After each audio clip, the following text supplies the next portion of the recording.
दोस्तों, उत्तराखंड का मामला सऊदी से होता हुआ अब कतर पहुंच गया है। कतर का जाना माना अखबार, जाना माना न्यूज़ चैनल अल जजीरा इस पूरे मामले पर अब एक रिपोर्ट छाप रहा है। इस रिपोर्ट को छापते हुए किस तरीके से वो मोदी सरकार में जिस तरीके से मुसलमानों के साथ अत्याचार हो रहा है उस पर अपना लंबा चौड़ा लेख प्रकाशित कर रहा है। उस लेख के बारे में बताऊंगी दोस्तों कि अल जजीरा इस पूरे मामले में क्या लिख रहा है। लेकिन सबसे पहले आपको ये बता दूं कि भारतीय जनता पार्टी की यहाँ पर सरकार है, यहाँ पर डबल इंजन वाली सरकार है। पुष्कर धामी यहाँ के मुख्यमंत्री हैं, लेकिन बार बार यहाँ पर मुसलमानों के घरों को टारगेट किया जा रहा है। कुछ तथाकथित हिंदूवादी संगठन के लोग उन घर वालों को, उन मकान मालिक को जाकर धमकी दे रहे हैं, उनको चेतावनी दे रहे हैं कि अगर तुमने मुसलमानों को यहाँ पर बसाया, उनको मकान दिया तो अंजाम भुगतना पड़ेगा, अंजाम बहुत बुरा होगा। और इसको लेकर पुष्कर धामी सरकार हामी भर रही है और कह रही है कि उत्तराखंड के अंदर जिहादी लोग बस रहे हैं, जिहादी लोगों की गलती है। इस तरीके का उनका एक बयान आया है दोस्तों। आज मैं आर्टिकल पढ़ रही थी सुबह, जिसमें उनके एक बयान को सुनकर मैं दंग हो गई दोस्तों कि गलती करे कोई और भरे कोई। अगर गलती हुई थी, इन लोगों को ज़्यादा ही एक लव जिहाद का पता नहीं कौन सा चोचला है जो लव जिहाद का नाम दे देकर ये लोग चीखना चिल्लाना शुरू कर देते हैं कि लव जिहाद हुआ, लव जिहाद हुआ। लेकिन जहाँ पर मुस्लिम लड़कियों के साथ इस तरीके की चीज़ें होती है, इस तरीके की खबरें आती हैं, तब इनका लव जिहाद कहाँ चला जाता है, तब इनको ये जिहाद क्यों नहीं नज़र आता है।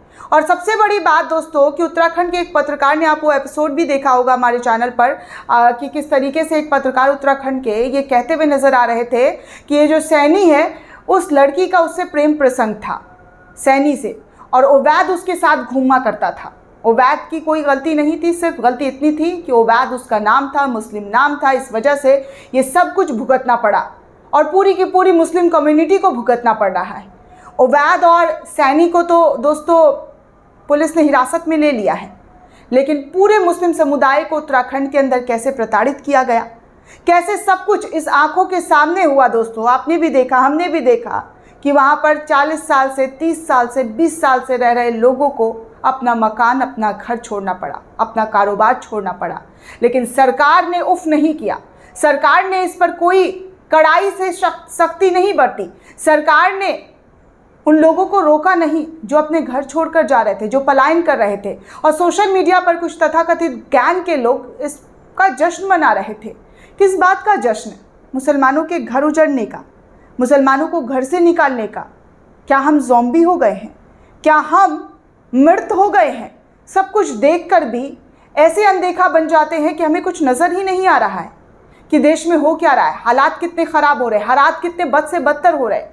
सबका विश्वास ऐसे ही जीत लिया मोदी जी ने।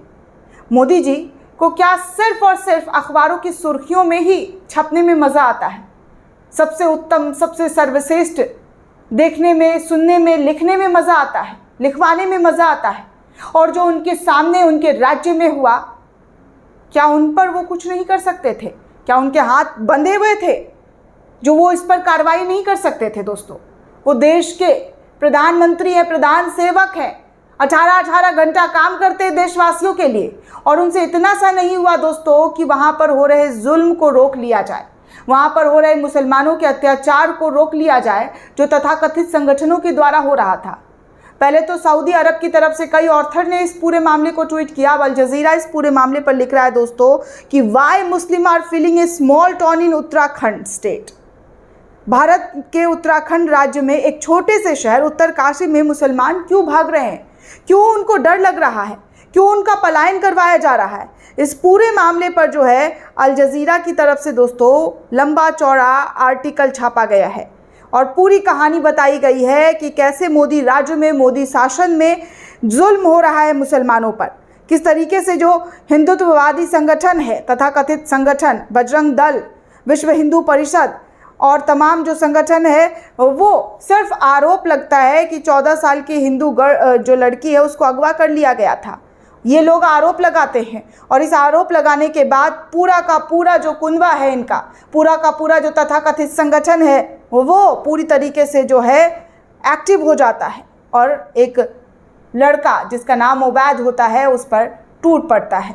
उवैद पर तो टूट ही पड़ा, उसके परिवार पर तो जो है जिस तरीके से इन लोगों का आरोप लगा ही, लेकिन पूरे कौम को, जी हाँ, पूरे कौम को बदनाम कर दिया गया, पूरे कौम पर अत्याचार जो है करना शुरू कर दिया गया, पूरे कौम को पलायन करने पर मजबूर कर दिया गया। दुकान के आगे जय श्री राम के नारे लगाकर झुंड जो है दुकान में तोड़फोड़ करने लगी, बोर्ड को तोड़ने लगी।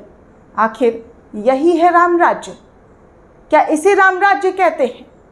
क्या इसे इस तरीके से विश्व गुरु की उपाधि मिल जाती है कि विश्व गुरु का विश्व भर में डंका पिट रहा है, जब खुद का एक स्टेट जहां पर वो खुद रूल करते हैं और उस स्टेट में कैसे मुस्लिमों के साथ अत्याचार हो रहा है, इस पर कोई टीका टिप्पणी नहीं, इस पर कोई बोलने वाला नहीं है। और जो बोल रहा है वो सिर्फ और सिर्फ जहर घोल रहा है दोस्तों।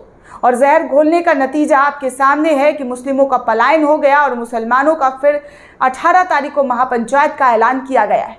हालांकि 15 जून को हिंदुत्ववादी संगठन, जो तथाकथित संगठन है, वो पंचायत करने वाले थे, लेकिन अब उसकी पंचायत को कैंसिल कर दिया गया है क्योंकि इनकी पलायन हो गई है। इनके दुकान मकान खाली करने का जो पोस्टर चस्पा था, उस वजह से, पोस्टर की वजह से इन लोगों ने अपना दुकान मकान खाली कर दिया। तो अब ये महापंचायत रद्द कर दिया गया है। तो सोचने समझने वाली बात है दोस्तों कि पहले के ज़माने में, राजा महाराजाओं के ज़माने में देश निकाला कर दिया जाता था, राज्य निकाला कर दिया जाता था। एक बार फिर से वैसा ही राजा महाराजाओं वाला ज़माना आ गया है, जहाँ पर देश निकाला कर दिया जा रहा है, राज्य निकाला कर दिया जा रहा है। माफ़ कीजिएगा, देश नहीं, राज्य निकाला कर दिया जा रहा है। राज्य से निकाल रहे हैं। एग्जाम्पल दे रहे हैं, कश्मीर बनने नहीं देंगे, केरला बनने नहीं देंगे। क्या कश्मीर में हो गया? क्या केरला में हो गया? केरला के बारे में पता है? कश्मीर के बारे में पता है? एक एजेंडा लेकर चलने वालों, पहले जाकर अच्छे से देखो, समझो। एजेंडा लेकर, एजेंडा के दम पर कब तक कुछ लोगे? एक ना एक दिन एजेंडा तो टूटेगा ही, और जब टूटेगा तो कोई भी, जी हाँ, कोई भी देखने वाला नहीं होगा, क्योंकि जिस नफ़रत को तुम तथाकथित गैंग के लोग फैला रहे हो, वो नफ़रत एक दिन तुम पर खुद ही भारी पड़ने वाला है। एक दिन तुमको खुद लोग जो है समझ जाएंगे कि कैसे तुम नफ़रत फैला रहे हो। समझ गए लोग, धीरे धीरे और समझेंगे, और लोगों को पता चलेगा कि इनका एजेंडा क्या है। दक्षिण भारत में तो आपने देख लिया ना, नफ़रतियों का क्या हुआ। हिजाब को बैन करो, मुस्लिम मीट वाले के दुकान को बैन करो, मुस्लिम वेंडर्स को दुकान मत लगाने दो, हो गया ना। हिंदुओं ने ही आगे बढ़ चढ़ कर वोट किया है, हिंदुओं ने ही दिखाया है इन नफ़रतियों को इनकी औकात। सबसे ज़्यादा दक्षिण भारत में मंदिर है दोस्तों, सबसे ज़्यादा वहाँ पूजा पाठ होता है, वहाँ कर्म कांड होता है, लेकिन इन लोगों की विचार, इन लोगों की सोच जो है इतनी नीची और ऊंची हो चुकी है कि अब इनको खुद हिंदू भाई सबक सिखा रहे हैं, इनको खुद बता रहे हैं कि तुम्हारा नफरती एजेंडा नहीं चलने वाला है। दोस्तों, इस पूरे रिपोर्ट को लेकर आप क्या सोचते हैं, आपकी क्या प्रतिक्रिया, हमें कमेंट करके ज़रूर बताइएगा। साथ ही साथ अगर आपने अब तक चैनल को सब्सक्राइब नहीं किया है तो जल्दी से चैनल को सब्सक्राइब कीजिए और थैंक्स बटन का ज़्यादा से ज़्यादा उपयोग कीजिए ताकि हमारी आज़ाद पत्रकारिता को इससे बल मिलता रहे। धन्यवाद।